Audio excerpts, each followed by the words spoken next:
Olá, pessoal. O Live Entrevista hoje conversa com o advogado Everton Diogo.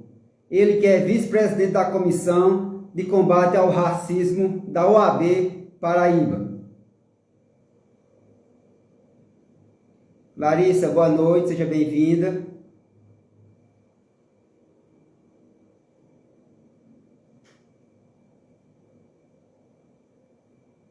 Seja bem-vindo, vereador.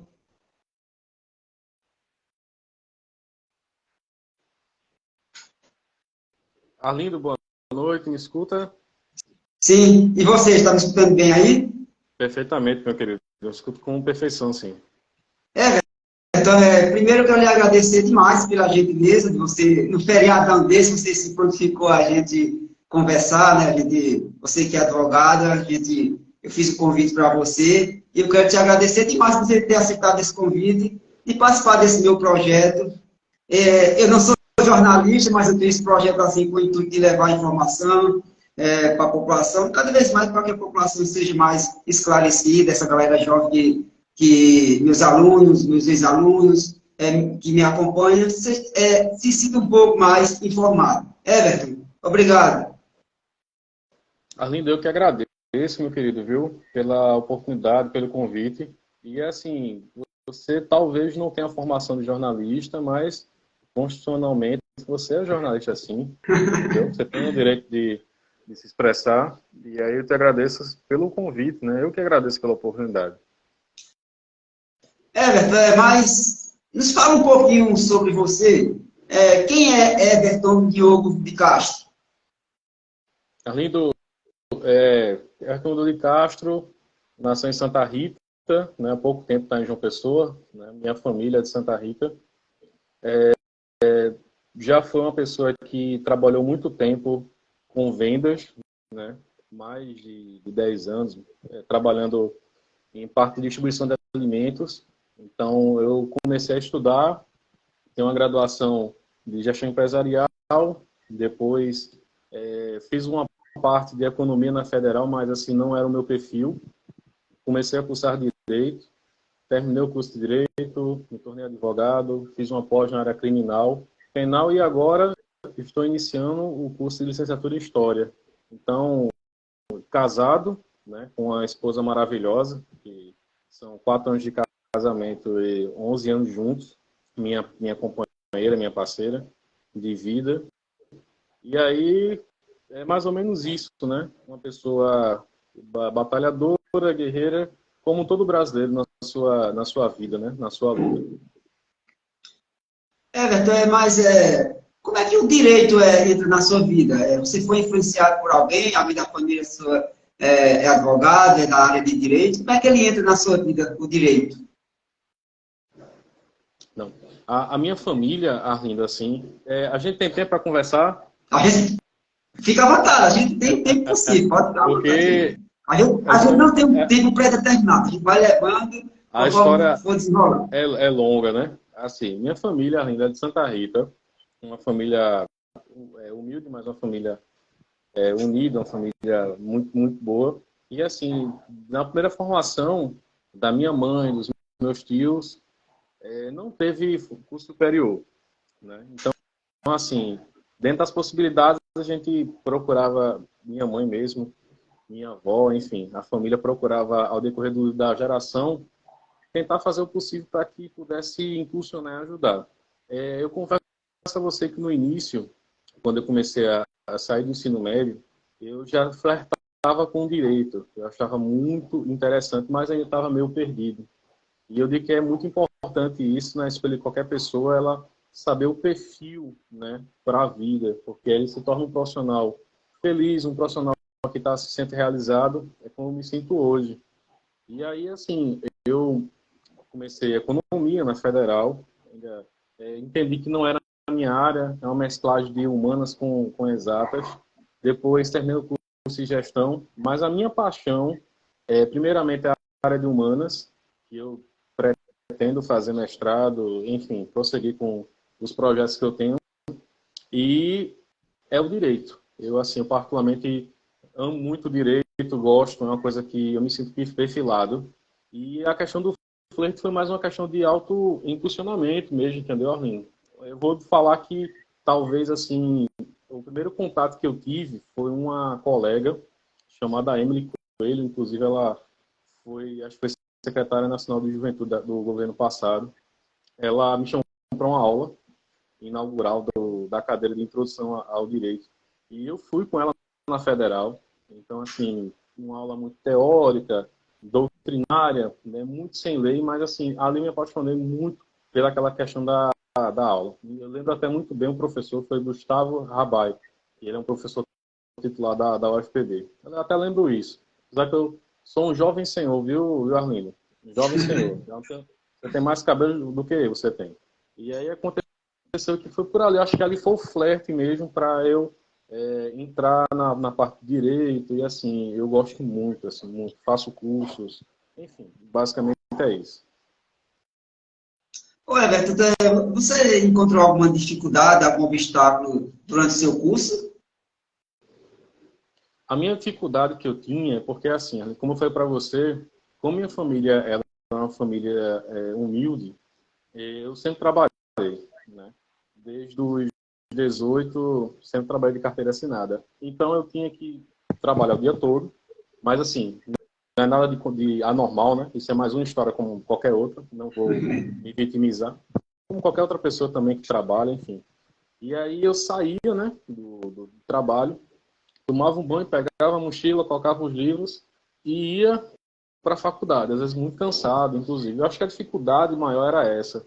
Surgiu muitas oportunidades no início de estágios, e aí eu tive a oportunidade de estagiar no TRT, mas eu tinha sempre que trabalhar, sempre, sempre, sempre. Não tinha muito para onde correr, porque até mesmo para me bancar, a questão das partes, da parte de logística e tudo mais, e também, quer queira ou quer não, ajudar em casa, uma coisa com outra, mas eu acredito que, exemplo, se eu tenho condições, futuramente, tendo um filho, eu vou fazer tudo para que ele possa se concentrar ao máximo mesmo, na questão do curso.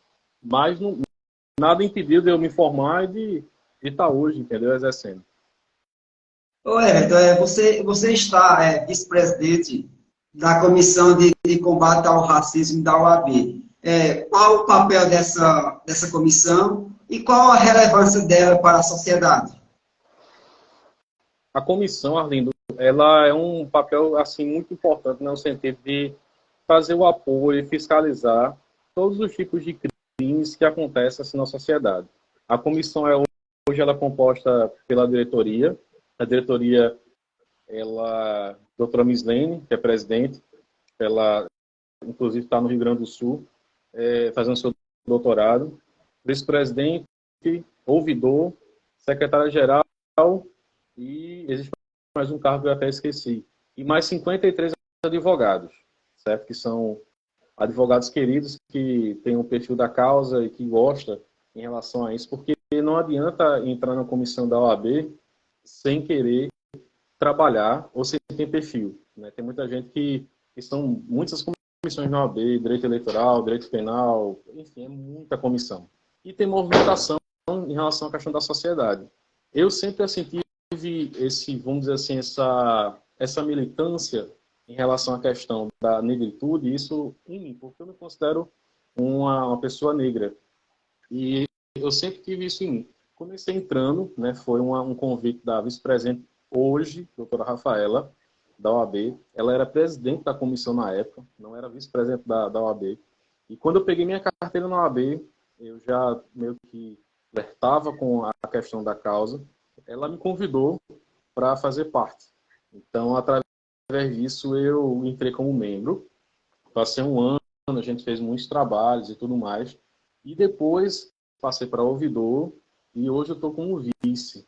E aí a questão justamente é essa. A gente já teve muitas atuações. Nós estamos muito, vamos dizer assim, vinculados também aos movimentos, né, os movimentos negros, né? Então, assim, a questão da negritude da marcha, em relação à questão do Ministério Público, com o doutor Pablo, enfim, o TRT com o desembargador Tiago, enfim, a gente está muito enraizado com isso e a ideia que se tem é se juntar, é se unir contra esse câncer na sociedade, né? Porque o racismo, ele é uma situação que eu até quero conversar com você, se permitir, Sim, como é a gente vai desenrolando colocado sobre isso. errado a história em relação ao racismo. Então, foi dessa forma que eu entrei na comissão.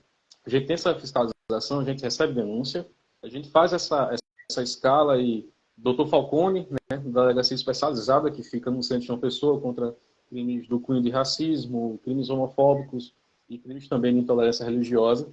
E nós fazemos esse acompanhamento. Vamos falar assim, em relação a isso para tentar dar via ao Ministério Público e temos vamos dizer assim, um retorno muito bom pelas parcerias que temos. Vou dar um exemplo. Eu não sei se você lembra daquela atriz Antônia Fontinelli, que teve o caso Sim, da xenofobia, falando sobre a questão dos paraibanos, que fazia paraibada, assim. Totalmente ofensivo em relação ao nosso povo. Então, assim, a comissão ela acompanhou, né? O inquérito quem mandou foi o Dr. Falcone para São Paulo. E, assim, ela tá lá, como é que se diz? Tá tramitando, entendeu? Então, assim, ela ficou até fazendo mensagem, enfim, mas eu acredito até na condenação. Isso já faz um certo tempo, a justiça dessa forma. E, assim, situações na UFPB, em todo canto a gente chega e acompanha. Existem algumas situações também do racismo religioso, intolerância religiosa, que a gente acompanha, mas tem outras comissões, que nós chamamos de comissões irmãs, que são comissões muito atreladas, né, a essas questões. Existe a comissão de sororidade das mulheres, e realmente acredito que numa escala de ganho hoje na sociedade, em relação à questão de pagamento, salário e cargos de alta chefia, primeiro vem o homem branco, a mulher branca, o homem negro, e por último vem a mulher negra. Então, justamente é essa situação que acontece. A gente trabalha com essas comissões para que possamos sanar, possamos, assim, tentar juntar com outros movimentos para tentar, assim, diminuir isso e fazer justiça, né? Porque quem está no direito, ele precisa, como é que se diz, ter esse sentimento integralizado de justiça, independente da causa, independente também da onde ele quer ficar de comissão ou de atuação. Everton, historicamente o Brasil foi forjado na escravização de pessoas. Começa lá com os indígenas, depois vem com os negros. Passados quase mais de um século da abolição da escravatura, podemos dizer que o Brasil... Você me escuta agora? Deu uma caidinha? Escuto. Sim, como eu ia dizendo, o Brasil foi forjado na escravização de pessoas. Começa lá com os indígenas e depois com os negros. Passado mais de um século da abolição da escravatura, podemos dizer que o Brasil ainda é estruturalmente racista?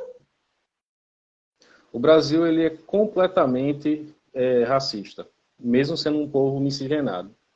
Primeiramente, a gente vê, Arlindo, que o protagonismo da abolição ela não foi através dos movimentos que tinham naquele tempo. Em 1988, a gente coloca uma figura de uma mulher branca, e aí os livros de histórias, ele de história coloca de uma forma ela como se fosse uma heroína.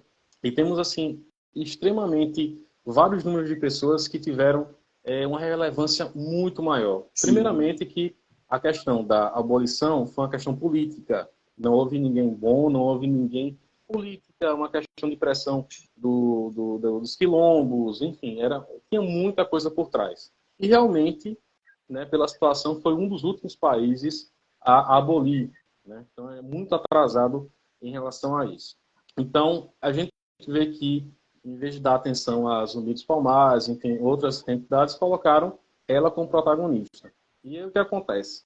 A gente percebe que, quando pegaram e aboliram, pegaram os negros e colocaram em situações de vulnerabilidade, em encostas, colocaram em morros, e ali eles faziam o quê? Eles tentavam sobreviver sem saneamento, sem questão de colocação em cargos devidos.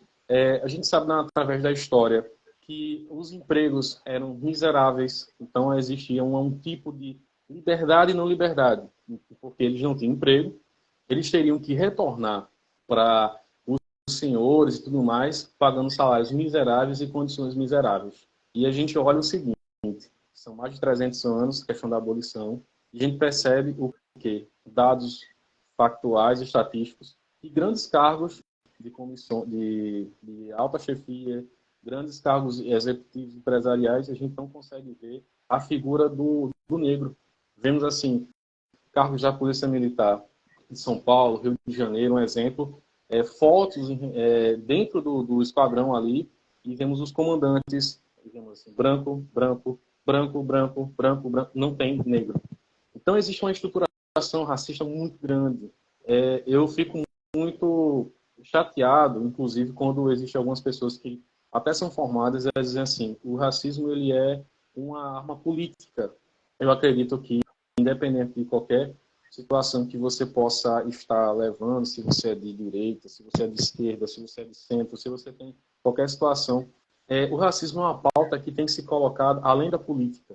O racismo ele tem que ser colocado de uma forma que é uma luta, né? Então, assim, pode ser branco, tem que ser antirracista, tem que ser negro, tem que estar ali lutando para que a gente possa tirar esses casos que estão ainda hoje.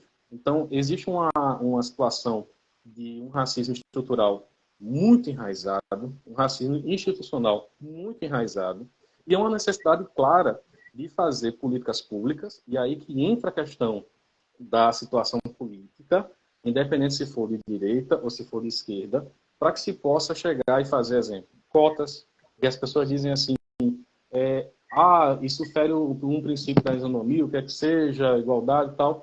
Nunca houve igualdade para o povo negro. Há uma dívida histórica. Então é preciso se entender isso, primeiramente, para que se possa a gente tirar essas coisas.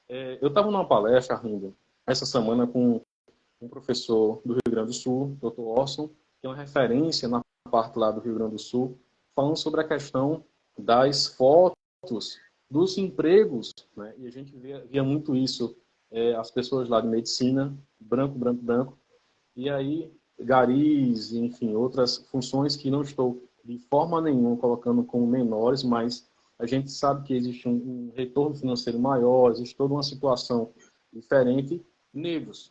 Então, assim, isso é comum. Então, quando a gente vê esse racismo estrutural, há uma necessidade de políticas públicas para que se possa atingir a esfera da União, a questão do Estado e a questão dos municípios. Situações de cotas para concurso, situações de cotas para ingressos na questão da escola pública, para que se possa, pouco a pouco, ir tirando essa dívida e aí, de fato, ter uma sociedade mais igualitária. Você fala, a gente fala desse racismo estrutural e algumas pessoas que combatem, eles usam o exemplo da polícia militar. Eles dizem que a polícia militar não é racista, porque grande parte que fazem a polícia militar, grande parte que faz a polícia militar é de negros. Como é que você vê essa defesa desse pessoal? Eu queria fazer um recorte histórico sobre a questão da polícia. Vou dar um exemplo para você. Quando a gente pega alguns livros antigos, e aí assim já é outra história sobre a questão da educação brasileira, que é uma educação de forma europeia, né? Então, um abraço para o meu amigo vereador na Edson, grande amigo. E aí o que acontece? A gente vê a questão da educação europeia que foi colocada, a gente percebe o seguinte, que quando pegamos os livros de história, vemos uma situação. Vemos negros, policiais, batendo em negros. E o que acontece muito na polícia desde muito tempo é uma estruturação totalmente errada da abordagem que tem com o povo negro. Isso eu não estou inventando, entende, Arlindo? Isso é uma questão histórica e pautada. Você pode perceber que quando se tem uma abordagem de uma pessoa branca, dos olhos azuis, de uma forma ali que não está na periferia, é totalmente diferente de uma abordagem de alguém que está na periferia, de pele negra. E isso a gente vê através do Brasil e do mundo. A gente vê o caso de George Floyd lá nos Estados Unidos, que foi morto brutalmente ali, asfixiado pelo joelho ali do policial. A gente vê recentemente agora, essa semana, Não sei se você viu que o rapaz ele foi detido, negro, e foi todo amarrado assim com o policial e até mesmo o Ministério Público não, acho que foi a delegada, algo do tipo, disse que não viu de forma nenhuma situação de racismo. Foi altamente normal. E não é normal. Como é que a pessoa ela é amarrada, Arlindo? Que situação é essa? A gente vê no dia a dia, a gente vê lá no Carrefour, vemos assim, pouco a pouco o nosso povo tendo essas afrontas, essas situações que geram automaticamente situações de racismo institucional, que a gente está conversando sobre isso, estrutural, e outras situações, intolerância religiosa, racismo recreativo. Então, assim, é isso que tem que ser visto para que se possa, pouco a pouco, ser sanado e ser extirpado. Essa realidade tem que ser feita tanto da polícia, como também no dia a dia. Vou dar um exemplo para você. Mês passado eu estava... Por isso que eu te falei, tem tempo, a gente vai conversar muito. Sim, fica à Tiver tempo, a gente vontade. conversa. Fica à vontade. Mês passado, eu estava numa sessão da Câmara Municipal de João Pessoa. Fui representar lá a minha comissão na parte da OAB. E aí o Sargento Denis, né, que acho que foi deputado estadual, eu não sei, ele estava falando sobre isso, que ele montou como fosse uma comissão, como se fosse um grupo, para que se pudesse trazer os policiais, né, e aí trazer palestras, trazer, assim, dentro da polícia, informativa, educação sobre a questão da negritude do racismo. Ele falou que só entrou 4 policiais de uma comunidade gigante. E aí, no depoimento dele lá na Câmara, ele chorou. Ele chorou e ele disse assim, eu tenho muito tempo na polícia e eu peço perdão a vocês porque eu sei o quanto tem muitas coisas assim que precisam ser mudadas na entidade ali. Então, não é fácil, mas é educação. Começa da educação e a gente consegue mudando a sociedade pouco a pouco e as instituições também. Vamos falar um pouquinho agora didaticamente. Nos explica aí o que é racismo, na raiz da palavra, o que é racismo, para que as pessoas entendam de forma bem didática. Racismo seria, vamos dizer assim, colocar um grupo de pessoas, pela questão de cor, etnia, raça, acima de outras pessoas. E automaticamente que a gente coloca essas pessoas como melhores do que as outras, automaticamente acontece um tipo de internalização de escravidão e um preconceito, um racismo muito grande. Seria mais ou menos isso, você pegar a questão da cor e você colocar que a pessoa ela é maior do que a outra. Eu queria falar um pouquinho justamente sobre essa questão dessa formação. Quando a gente se detém na história, vemos que como é que surgiu essa questão da pigmentação, da cor, dessa mudança? A gente vê que, pela a teoria da questão dessa evolução, né, os humanídeos que estavam lá nas árvores acabaram as frutas, acabaram a alimentação, eles começaram a descer e começaram a fazer a questão de procurar em determinados lugares alimentação, se esconder, depois ver a questão do descobrimento do fogo e assim por diante. E aí foi-se propagando, foi-se indo para lugares mais longes, e automaticamente nós sabemos que o nosso povo, de maneira geral, isso já é comprovado, veio da África. Né? Você sabe disso, né, Arlindo? A questão da África só depende de alguns campos e ainda tem se visto qual foi a região ali da África, do continente, mas veio dali. E acontece que, nesse momento, os povos começaram a ir para regiões mais de pouca luz, aquela parte da Escandinávia, aquela parte da situação. E aí houve começar até alterações genéticas devido à questão de clima e tudo mais. Você pode perceber, quando a gente fala do afrodescendente, vemos a questão de, muitas vezes, o nariz mais largo, a gente percebe, a pele muito mais resistente, né, que tem até os ditos populares que dizem assim, a pele do negro ela não tem, como é que se diz, tantas marcas de expressão como também a pele do branco. A gente sabe disso, isso é cultura popular.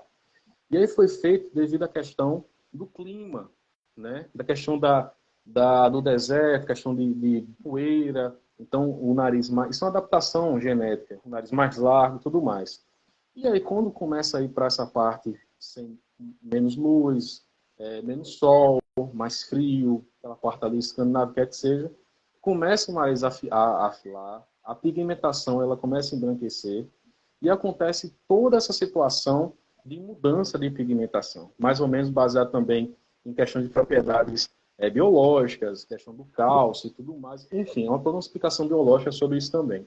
Então, quando coloca esse tipo de raça, essa ideia de raça, existe uma situação que não deveria. Isso foi criado através de coisas, de conceitos históricos, mas não existe essa situação, entendeu? Assim, todos somos iguais e houve essas mudanças devido à questão de situações de clima, de lugar, de sol e tudo mais. Então, é basicamente isso.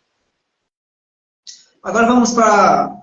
eu estou querendo uma aula sobre direito. Nos fala agora um pouco sobre a injúria racial.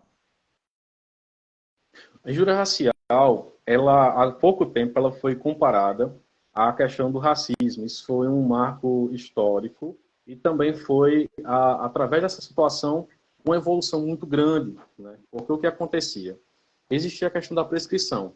Com a questão da equiparação do crime de racismo para o crime de injúria, houve a situação de ser imprescritível. Então, a qualquer momento, podemos pegar uma denúncia e colocar, e sem fiança. Então, o delegado podia chegar, colocar a fiança e a pessoa saía.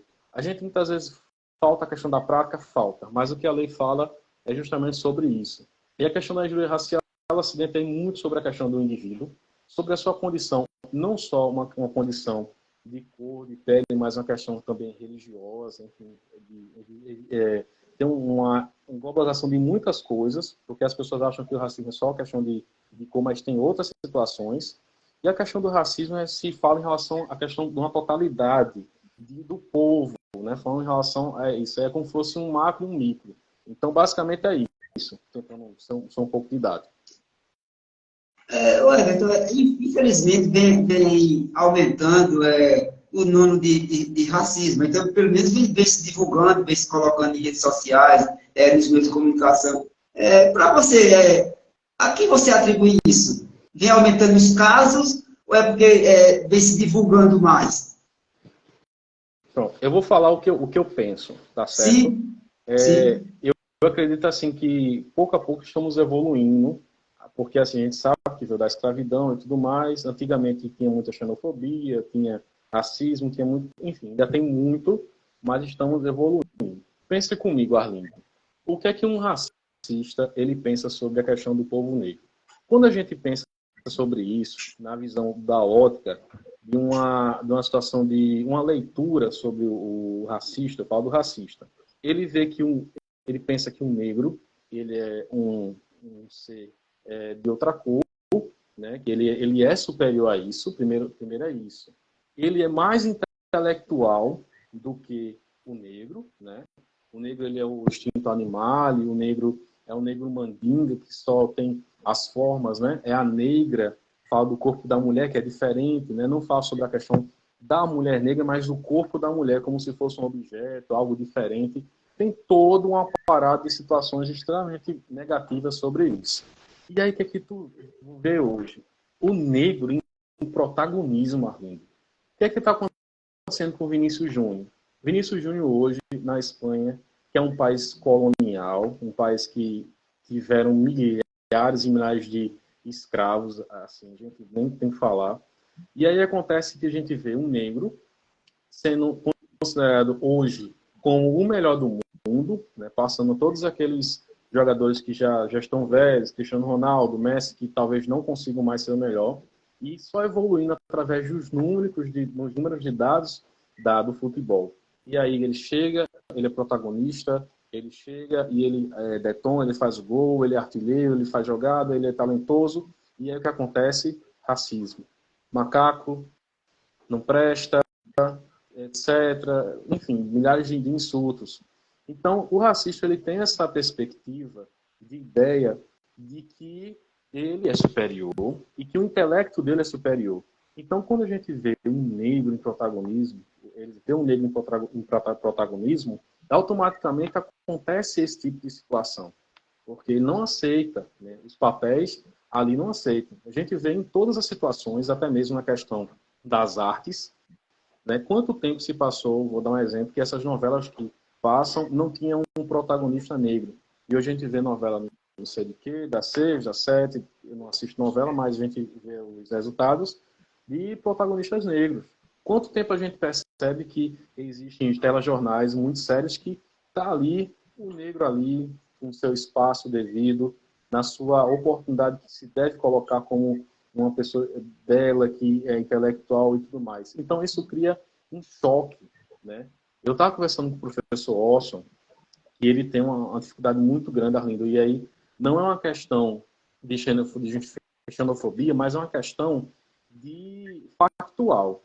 Quando a gente fala da parte lá do sul do país, existe muito caso de racismo. Muito, muito. A gente percebe que são pessoas oriundas e descendentes de alemães, descendentes de poloneses, enfim, de outras pessoas que vieram para cá. E aí, automaticamente, o professor estava conversando conosco no seminário, ele falou, nós somos muito organizados em relação a isso. A gente estuda muito, a gente pega a oportunidade na universidade, nas universidades federais, e damos um show. Então, assim, muitas vezes acontece que as pessoas, principalmente assim, pessoas mais antigas, inclusive, ela olha assim e diz assim, como é que um cara desse ele está palestrando na universidade? Como é que um cara desse ele é um doutor na UFRGS? Como é que funciona isso? Então existe aquele impacto e aquela negação.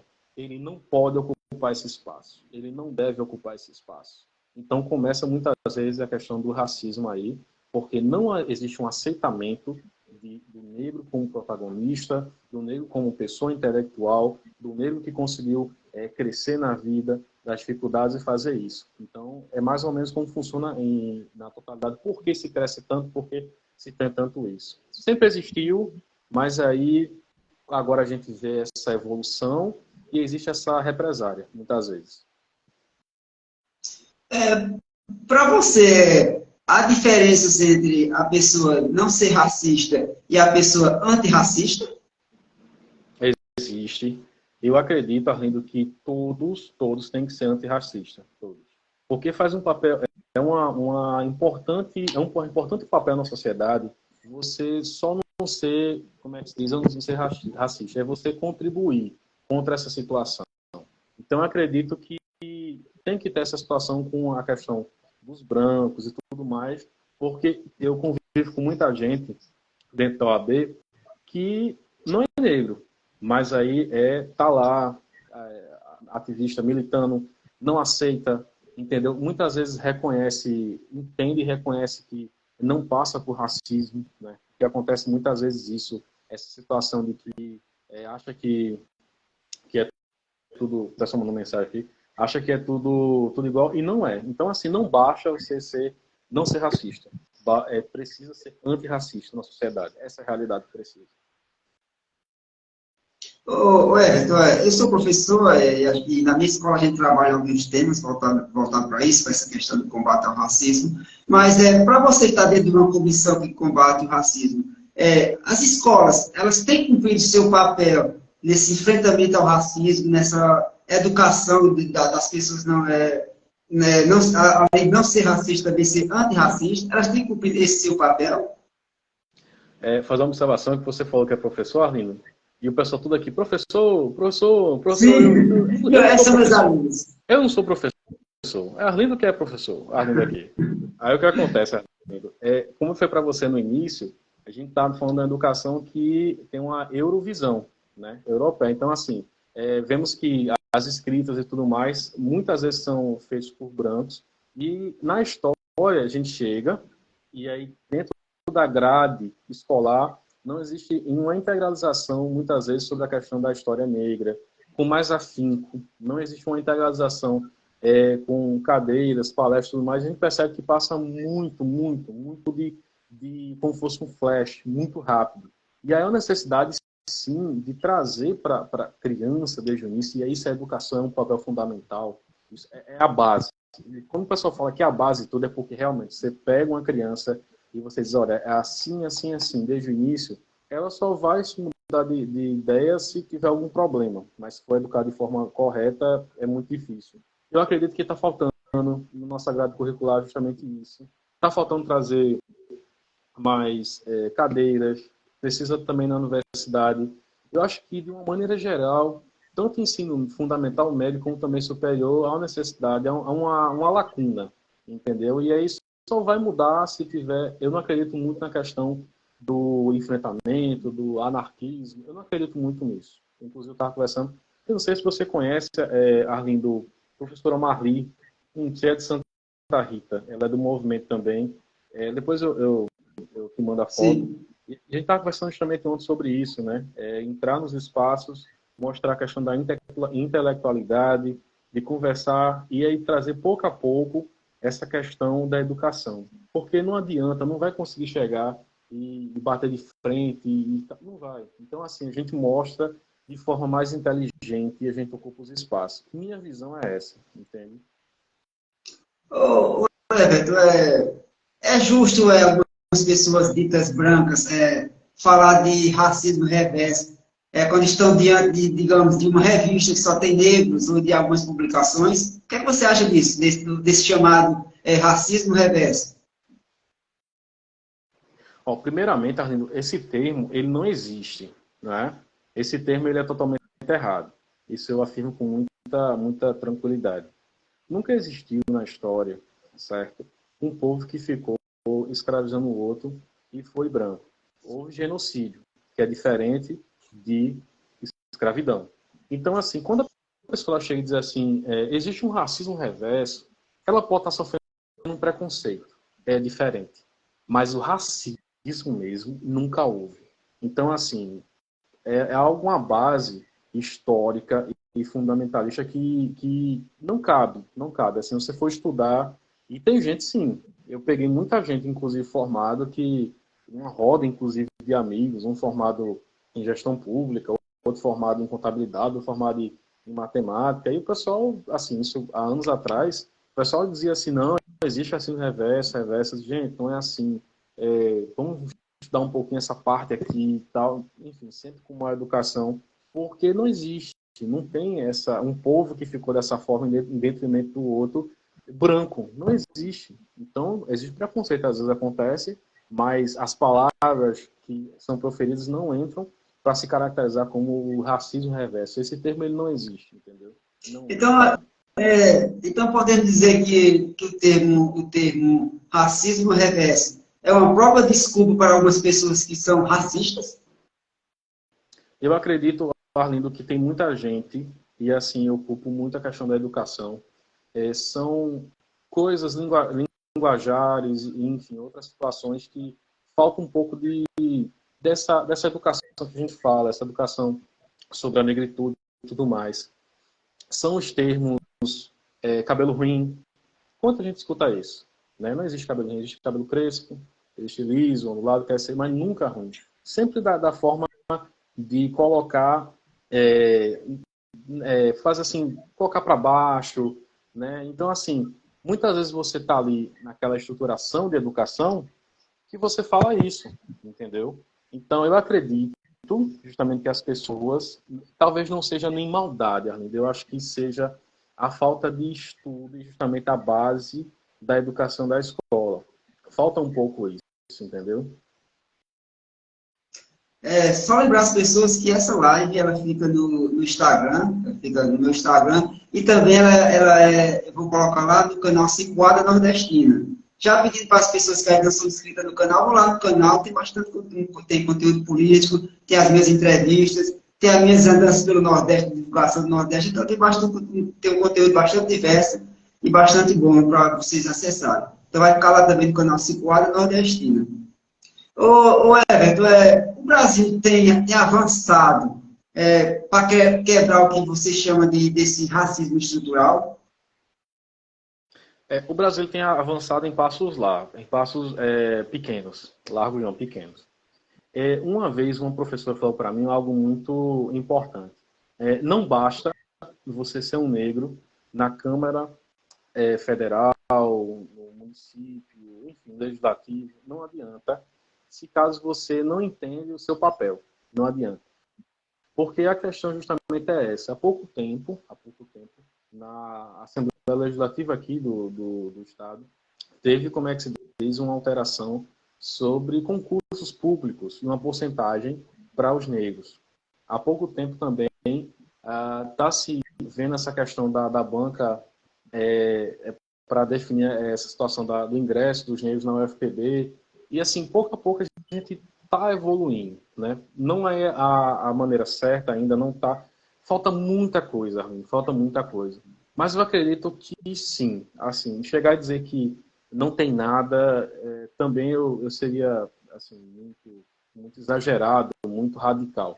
Mas há uma necessidade, sim, de ser visto, de abrir, vou dar um exemplo, nas prefeituras abrir diretórios, falam sobre a questão do racismo. Quantas prefeituras a gente vê aqui que não tem uma parte ali para poder chegar e fazer um trabalho nas escolas, né? No Estado ele tem até algumas oportunidades. O prefeito de João Pessoa, o vereador Marcos Henrique, ele tem atuado assim brilhantemente. E aí eu falo que, novamente eu digo, não é uma questão de direita, esquerda, o que é que seja. Eu vejo assim o que está sendo feito, a importância da situação e da causa.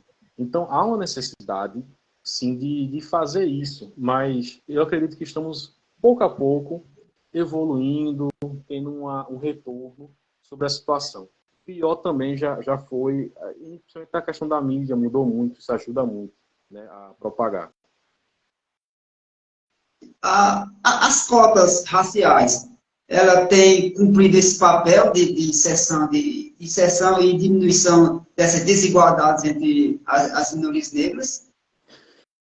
Eu estava conversando mês passado com algumas pessoas de alguns movimentos, e vou dar um exemplo na UFPB. A UFPB ela tem uma nota que ela é igual para branco ou preto. Eles chegam assim, tem as vagas reservadas. E acontece que, primeiro, minha opinião, é que deveria preencher essa questão dessas vagas, e aí as vagas gerais, os negros, e depois aí ia para as outras, se caso não conseguisse as gerais. Minha opinião. A segunda coisa é que a nota, ela não é diferente. Então, o que é que está acontecendo, Arlindo? A gente estava falando sobre isso, inclusive vai ter reunião na UFPB sobre isso com algumas entidades, coordenadores, enfim. Quando chega a situação que ele começa a fazer o processo seletivo, o negro, e aí verifica no final que muitas vezes não acontece que ele não consegue ter a nota. Então, a vaga fica aberta e não é preenchida. Então, no Rio Grande do Sul, na Universidade Federal do Rio Grande do Sul, já teve uma mudança em relação a isso. A nota ela é diferente, justamente para fazer essa integralização. Aí você chega e me diz assim, não, mas aí a questão da situação da igualdade e tudo mais.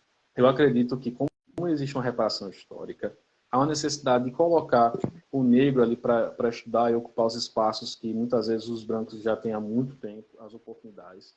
Eu acredito que tem que ser feito essas situações para que se possa entrar. Então, assim, a nota lá no Rio Grande do Sul ainda não é ideal, mas é 7, mais ou menos para o branco, para as outras situações, e 6 para o negro. Negros, pardos, enfim, essa colocação que se coloca lá, essa situação que se coloca.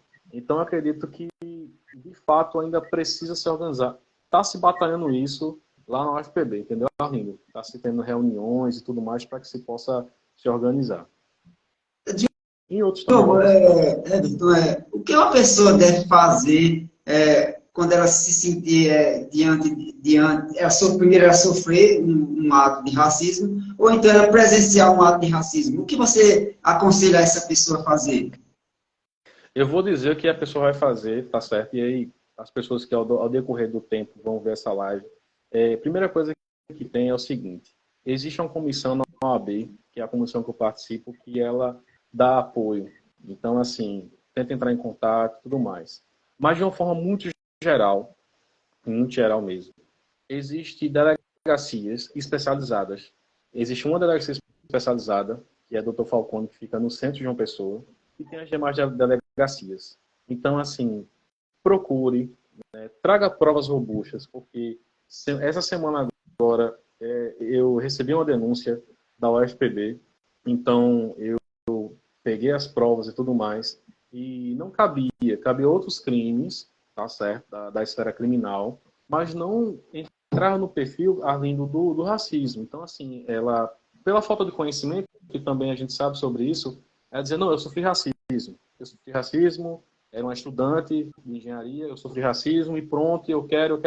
E quando eu comecei a pegar os áudios e comecei a pegar as conversas da professora com ela, não cabia. Então, isso que eu tentei explicar para ela. Não cabia o racismo institucional, não cabia a questão do racismo injúria, do racismo estrutural, não cabia. E eu disse a ela, você pode chegar e fazer uma denúncia por isso, por isso, por isso. Então, traga provas, né? Filme, pegue, grave, traga testemunhas, faça isso. E aí eu te garanto que vai ser ouvido de fato. E vai ser encaminhado. Porque eu falo assim, quem é o titular, só um exemplo, o Dr. Falcone, que é um profissional muito sério, um delegado muito sério. E os delegados, assim, que são sérios, eles não deixam passar essa situação de racismo. Eles dão via ao Ministério Público e começa a andar.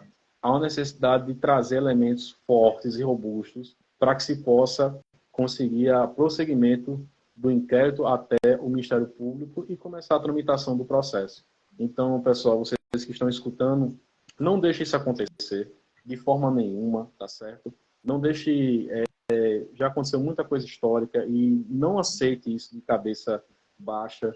Procure as autoridades, porque está presente para isso. A lei é para isso, está evoluindo e justamente para fazer essa situação punitiva e certa desses casos tão hediondos, tão horríveis de racismo, injúria racial que estamos vendo no nosso dia a dia. Você já foi vítima de racismo? Eu não fui vítima de racismo, Armindo, sendo sincero com você. Não, assim, de uma forma escancarada, não fui vítima de racismo. Mas minha comissão, ela tem muitas histórias. A negritude, os movimentos, quando a gente senta para conversar, tem muita coisa de onda, muita coisa pesada. E aí, mesmo que eu não tenha sofrido, eu vejo os meus irmãos sofrendo a cada dia.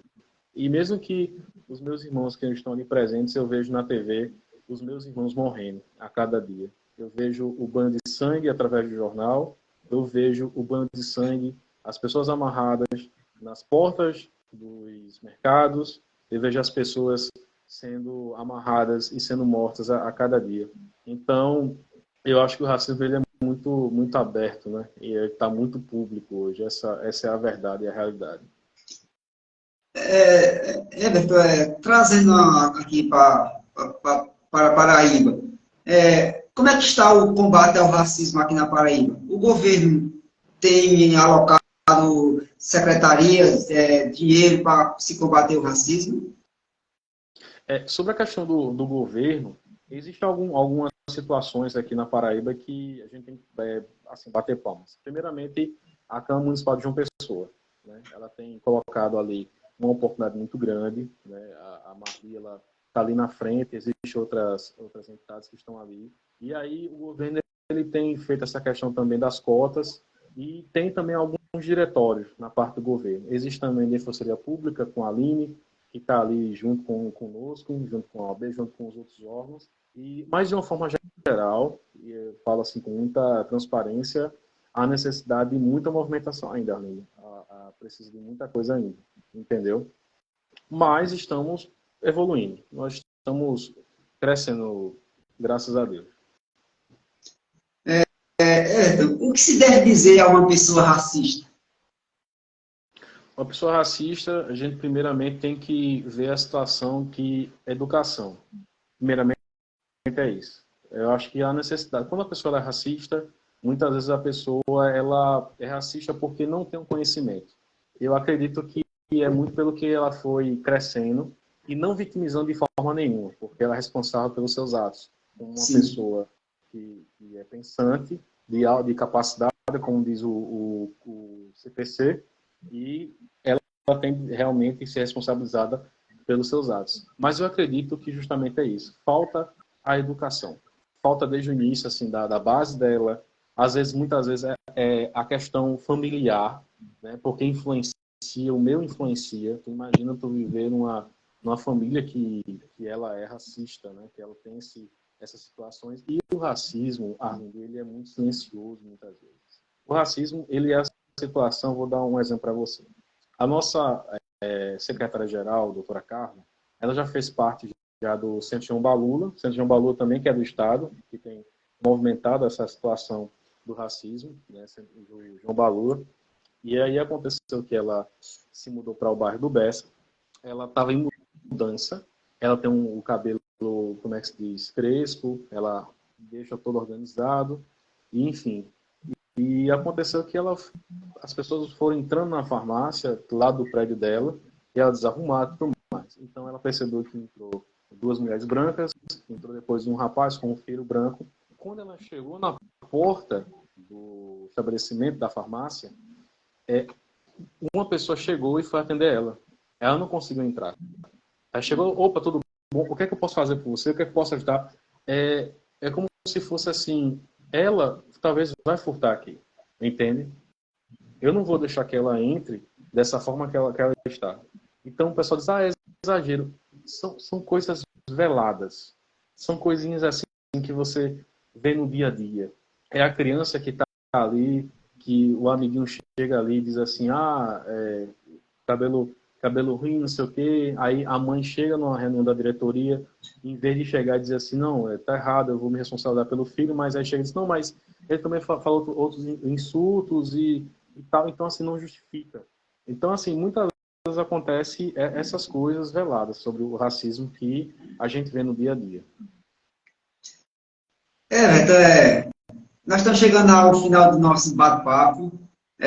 Eu quero te agradecer demais. Mas antes de terminarmos aqui, aqui tem um momento cipuado.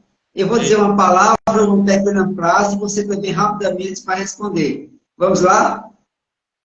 Rapaz, momento cipuado, Arlindo, é realmente nordestino, é do nosso povo. Cipuado, vamos lá. O que é que tem? Diga aí. Não me comprometa, viu, Arlindo? Vamos lá.